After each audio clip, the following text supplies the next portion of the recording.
நேர்ல வர்ற கடவுள் காலண்டர்ல இருக்கிற மாதிரி எப்பவும் முழு அலங்காரத்தோட இருக்க மாட்டாரு. தாழ்த்தப்பட்டவங்க, மேல் வகுப்பை சேர்ந்தவங்க, நல்லவங்க, கெட்டவங்க, வாயில்லா ஜீவராசிகள் எல்லாமே கடவுளுக்கு ஒண்ணுதான். அதனால கடவுள் இவங்க ரூபத்திலயும் வருவாரு. நாம தான் மனக்கண் கொண்டு தெரிஞ்சுக்கணும். இங்கேயும் ஒருத்தர் மாறுபட்ட ரூபத்துல வர்ற கடவுளை தெரிஞ்சு நாயன்மார் ஆயிருக்காரு. எப்படின்னு பாக்கலாம் வாங்க.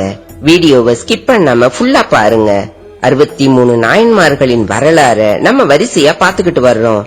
அந்த வரிசையில நம்ம சுந்தரரால அன்பராம் சோமாசி மாறனுக்கும் அடியேன்னு திருத்தொண்ட தொகையில புகழ்ந்து பாடப்பட்ட சோமாசி மாற நாயனாரின் வரலாற பத்தி தான் பாக்க போறோம். சோமாசி மாற நாயனார் சுந்தரமூர்த்தி நாயனார் வாழ்ந்த காலத்துல வாழ்ந்தவர். சோழ நாட்டுல அம்பர் மாகாளம்ங்கிற ஊர்ல வேதம் போதும் அந்தனர் குலத்துல பிறந்தவர் சோமாசி நாயனார். இப்ப அந்த ஊர் கோவில் திருமாலம்னு சொல்லப்படுது. இவர் சின்ன வயசுல இருந்தே சிவபெருமான் கிட்ட மிகுந்த அன்பும் பக்தியும் வச்சிருந்தாரு. சிவனடியார்கள் எந்த ஜாதியா இருந்தாலும் எந்த கோத்திரமா இருந்தாலும் பார்க்க மாட்டாரு. அடியார்களுக்கு தேவையான பொருள் உதவிகளையும் வேண்டிய உணவு தர்றதையும் தன்னோட தலையாய கடமையா வச்சிருந்தாரு. ஆண்டவனுக்கு எவ்வளவு மரியாதை செய்யறோமோ அதே போல இறை அடியார்களுக்கும் மரியாதை செய்யணும். அப்பதான் ஆண்டவனோட திருவருள் முழுமையா கிடைக்கும். அடியார மதிக்கலைனா ஆண்டவன் நம்ம திரும்பி கூட பார்க்க மாட்டாரு. இதுக்கு உதாரணமா வாழ்ந்தவங்க நம்ம நாயன்மார்கள். சோமாசி மாறர் அற ஒழுக்கங்கள்ல நெறி பிறழாம முறையா வாழ்ந்து வந்தாரு. எல்லோராலையும் போற்றப்படும் அளவுக்கு மேன்மையானவராய் இருந்தாரு. இவர் நாவுல எந்த நேரமும் நம சிவாயங்கிற மந்திரம் ஒழிச்சுக்கிட்டே இருக்கும். இவர் எப்போதும் சிவபெருமான் கோயில்களுக்கு போய் சிவ தரிசனம் செஞ்சுக்கிட்டு வருவாரு. இறைவனோட திருவடி நிழலை பற்றி வீடு பேறு அடைவதற்கான ஒப்பற்ற வேள்விகள் பல நடத்தி வந்தாரு. வேள்விகள்ல சிறந்தது சோம வேள்வி. எண்ணற்ற சோம வேள்விகள் செய்ததாலதான் இவருக்கு சோமாசி மாறர்ங்கிற சிறப்பு பெயர் வந்துச்சு. உலக நன்மைக்கான வேள்விகளை மட்டுமே செய்யறவரு. தவறாம மழை பெய்யவும் உலகம் செழிக்கவும் செய்கிற யாகம் தான் சோமயாகம். சோமயாகத்துல கடைசியில அக்னியில சமர்ப்பிக்கப்படும் அவிர்வாகம் அக்னி பகவான் மூலமா ஈசன் கிட்ட போய் சேரும். ஆனா சோமாசி நாயனார் தான் செய்யற சோம யாகத்துல சமர்ப்பிக்கப்படும் அவிர்வாகத்தை ஈசனே நேர்ல வந்து வாங்கிக்கணும்னு ஆசைப்படுறாரு. இது என்ன சாதாரண ஆசையா? ஆனா நான் சிவபெருமான் கிட்ட எப்படி தன்னோட ஆசைய சொல்றது? எனக்கு என்ன தகுதி இருக்கு, என்ன பண்றதுன்னு யோசிக்கிறாரு. அப்பதான் சுந்தரரும் தியாகேசரும் நண்பர்கள். சுந்தரர் என்ன கேட்டாலும் சிவபெருமான் தருவாராம். தங்கம் கேட்டா தங்கம் தருவாராம், நெல்லு கேட்டா நெல்லு தர்றாராம். ஒரு பொண்ண கல்யாணம் பண்ணி வைக்க சொன்னா சிவபெருமானே தூது போய் கல்யாணம் பண்ணி வைக்கிறாராம். சுந்தரர் திருவாரூர் தியாகேச பெருமான் கிட்ட நட்பு பாராட்டி பழகுற விஷயம் தெரிய வருது.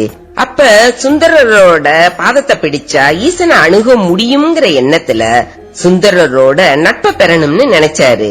சோமாசி மாற நாயனார் பல சிவ தலங்களுக்கு போய் வழிபாடு செஞ்சு கடைசியா திருவாரூர் வந்தாரு.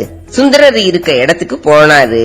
அவரை சுத்தி சீடர்கள் சிவனடியார்கள்னு நிறைய பேர் இருந்தாங்க. பார்த்தாரு, நம்மளால பக்கத்துல கூட போக முடியாதுன்னு ஒரு ஓரமா நின்னு பாக்குறாரு. யாராவது முக்கியமானவங்களை பார்க்க போகும்போது மரியாதை நிமித்தமா கையில ஏதாவது பழம் பூவு கொண்டு போவோம்ல, இது மாதிரி இவர் வீட்டுக்கு பின்னாடி முளைச்சிருந்த தூதுவளை கீரைய பறிச்சுக்கிட்டு போறாரு. ஏன்னா எப்பவுமே சுந்தரர் சிவபெருமான நினைச்சு பதிகம் பாடுவாரு. அவர் குரல் நல்லா இருக்கணும் இல்லையா? அதனாலதான் சுந்தரர் பக்கத்துல போக முடியல. இவர் என்ன செய்யறார், பரவநாச்சியாரு கிட்ட கொண்டு போய் கொடுத்து சுந்தரருக்கு சமைச்சு கொடுக்க சொல்றாரு. அவங்களும் அந்த கீரைய சமைச்சு தர்றாங்க. இது தினமும் தொடருது. ஒரு நாள் சுந்தரர் கேக்குறாரு, உனக்கு இந்த கீரையை தினமும் யார் தர்றான்னு கேட்டாரு. உடனே பரவநாச்சியார் சோமாசி நாயனார அறிமுகம் செஞ்சு வைக்கிறாங்க. உங்களுக்கு என்னிடம் என்ன வேணும்னு கேக்குறாரு. இவ்வளவு கேட்டா பத்தலையா? ஓடி போய் சுந்தரர் காலில் விழுந்து வணங்குறாரு. இவருக்கு சுந்தரமூர்த்தியின் அன்பு நட்பு கிடைக்குது. ஒரு நாள் சுந்தரமூர்த்தி நாயனார் கிட்ட சோமாசி மாற நாயனார் தான் நடத்தும் சோம யாகத்துக்கு சிவபெருமான் நேருல வந்து அவிர்வாகத்தை பெறணும்னு தான் மனசுல இருந்த நீண்ட நாள் ஆசைய சொன்னாரு. ஏன்னா சுந்தரமூர்த்தி நாயனாரும் சிவபெருமானும் தோழர்கள் இல்லையா? அதனால சுந்தரர்கிட்ட சொல்லி சிவபெருமான் கிட்ட விண்ணப்பம் வைக்கிறாரு. அதை ஏத்துக்கிட்ட சுந்தரமூர்த்தியும் திருவாரூர் தியாகேசன்கிட்ட சோமாசி மாற நாயனாரின் ஆசைய பத்தி சொன்னாரு. சிவபெருமான் தன்னோட திருவிளையாடல ஆரம்பிச்சாரு. தியாகேசன் சுந்தரமூர்த்தி நாயனார் கிட்ட வைகாசி ஆயில்ய நட்சத்திரத்தை அன்னைக்கு யாகத்துல எழுந்தருள்வோம், ஆனா எந்த உருவத்திலன்னு சொல்ல முடியாது. சோமாசி மாறன் எம்மை சரியாக அடையாளம் கண்டு அவிர்வாகம் அளிக்க வேண்டும்னு சொன்னாரு. இது சுந்தரர் சோமாசி நாயனார் கிட்ட சொன்னாரு. இறைவனோட சம்மதம் கிடைச்சத நினைச்சு ஆனந்த கூத்தாடினாரு சோமாசி நாயனார். சோம யாகத்துக்காக பிரம்மாண்டமான வேள்வி சாலைய அமைச்சார். ஆயிரக்கணக்கான வேதியர்கள் அமர்ந்து வேள்விய தொடங்குனாங்க. ஆயிரக்கணக்கான மக்கள் அந்த இடத்துல கூடியிருந்தாங்க. தியாகேசனே நேரடியா வருவதால நாட்டுல பல பகுதிகளில் இருந்தும் வேத விற்பனர்கள், முனிவர்கள், ஆன்றோர்கள், சான்றோர்கள் புடைசூழ யாகம் சிறப்பா நடந்துகிட்டு இருந்தப்ப பிறை ஒளியும் எக்கால சத்தமும் வானமே அதிரும்படி கேட்டுச்சு. அப்போ திடகாத்திரமான இளைஞன் ஒருத்தன் இறந்த கண்ணுக்குட்டிய தோல்ல சுமந்துகிட்டு இடுப்புல பறைய தொங்க விட்டுக்கிட்டு இடது கையால 4 நாய்களை கட்டி கயிறை பிடிச்சுக்கிட்டு வலது கையில குச்சியால பிறைய அடிச்சுக்கிட்டு நடந்து வந்துகிட்டு இருந்தான். அவன் பக்கத்துல அவனுடைய 2 குழந்தைகளும் கல்பானைய சுமந்தபடி அவனுடைய மனைவியும் வந்துகிட்டு இருந்தாங்க. யாருனாலையும் உட்கார முடியல, நாத்தம் தாங்க முடியல. அவன் மனைவி கொண்டு வந்த கல்லு பானையிலிருந்துதான் அந்த நாத்தம். யாருனாலையும் மூச்சு விட முடியல, அந்த அளவு நாத்தம். அவங்கள பார்த்ததும் யாகம் செஞ்சுகிட்டு இருந்தவங்களும் அங்கிருந்த மக்களும் அபசகுனமா நினைச்சு தெரிச்சு ஓடுனாங்க. அப்போ சோமாசி மாற நாயனார் வேள்வி தடைபடாம காக்கணும்னு விநாயக பெருமான வேண்டுனாரு. விநாயகரும் வந்திருக்கிறது பரம்பொருள்ங்கிறத குறிப்பால் உணர்த்தினாரு. உடனே சோமாசி மாற நாயனார் வந்துகிட்டு இருந்த புலையனோட கால்ல விழுந்து வணங்கி வேள்வி சாலைக்கு அழைச்சுக்கிட்டு போய் அவிர்வாகத்தை கொடுத்தாரு. சுத்தி இருந்தவங்க எல்லாம் என்ன பைத்தியக்காரத்தனம், பரமனுக்கு தர வேண்டிய அவிர்வாகத்தை இந்த பாவிக்கு தர்றாருன்னு வையிறாங்க. ஆனா சோமாசியோ பக்தியோட வணங்கி அவிர்வாகத்தை புலையன் கைகள்ல தந்தாரு. புலையன் அவிர்வாகத்தை கையில வாங்கின கணத்துல அவனுடைய மனைவி, குழந்தைகள், நாய்கள் எல்லாமே மறைஞ்சு போயிருச்சு. 4 நாய்களும் 4 வேதங்களா மாறிருச்சு.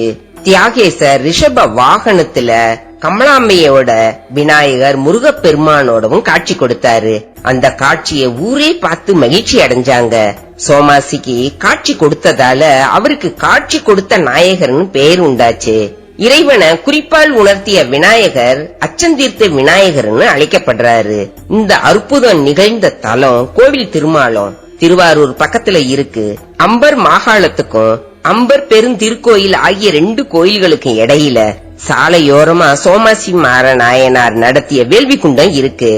ஆண்டுதோறும் வைகாசி மாதம் ஆயில்ய நட்சத்திரம் அன்னைக்கு இங்க சோமையாக விழா மிக சிறப்பா நடக்குது. அன்னைக்கு மதியம் 12 மணிக்கு பறையடிச்சு அவிர்வாகம் ஏற்க வரும் உற்சவம் நடக்கும். ஆண்டுதோறும் நடக்கிற இந்த பெரு விழாவுல தியாகராஜ பெருமானுக்கு சிறப்பு ஆராதனைகள் நடக்கும். முன்னதாக காலை 9 மணி அளவுல சுந்தரமூர்த்தி நாயனாரும் பரவிநாச்சியாரும் யாகசாலைக்கு எழுந்தருளி சோமயாகத்தை தொடங்கி வைப்பாங்க. சோமயாக செய்வதால மழை பொழியும்ங்கிற நம்பிக்கை. சோமாசி மாற நாயனார் சிவத்தலந்தோறும் சிவ தொண்டுகள் பல செஞ்சு அதன் மகிமையால திருவாரூரிலேயே தங்கி தியாகேசர் சுந்தரமூர்த்தி நாயனாரின் திருவடிகளை வணங்கி போற்றி குருவருளும் திருவருளும் பெற்று ஈடு இணையில்லாத சிவபதம் அடைஞ்சாரு. சோமாசி மாற நாயனாரின் குருபூஜை வைகாசி மாதம் ஆயில்ய நட்சத்திரத்துல அவர் அவதாரம் செய்த தலமான திருவாரூர் மாவட்டத்துல உள்ள கோவில் திருமாலம் அருள்மிகு மாகாளநாதர் திருக்கோயில்லையும், முக்தி அடைஞ்ச தலமான திருவாரூர் அருள்மிகு தியாகராஜ சாமி திருக்கோயில்லையும் மிக சிறப்பா கொண்டாடப்படுது. திருமாகாளம் மாகாளநாதர் கோயில் பிரகாரத்துல சோமாசி மாற நாயனார் அவர் மனைவி சுசிலாவுக்கு தனி சன்னதி இருக்கு. இவரது குருபூஜை அன்னைக்கு அனைத்து சிவாலயங்கள்லயும் சிறப்பு வழிபாடு நடக்கும். இந்த பதிவு பிடிச்சிருந்தா லைக் பண்ணுங்க, ஷேர் பண்ணுங்க, நம்ம சேனலை சப்ஸ்கிரைப் பண்ணிட்டு பக்கத்துல இருக்க பெல் பட்டனையும் கிளிக் பண்ணிக்கங்க. நன்றி.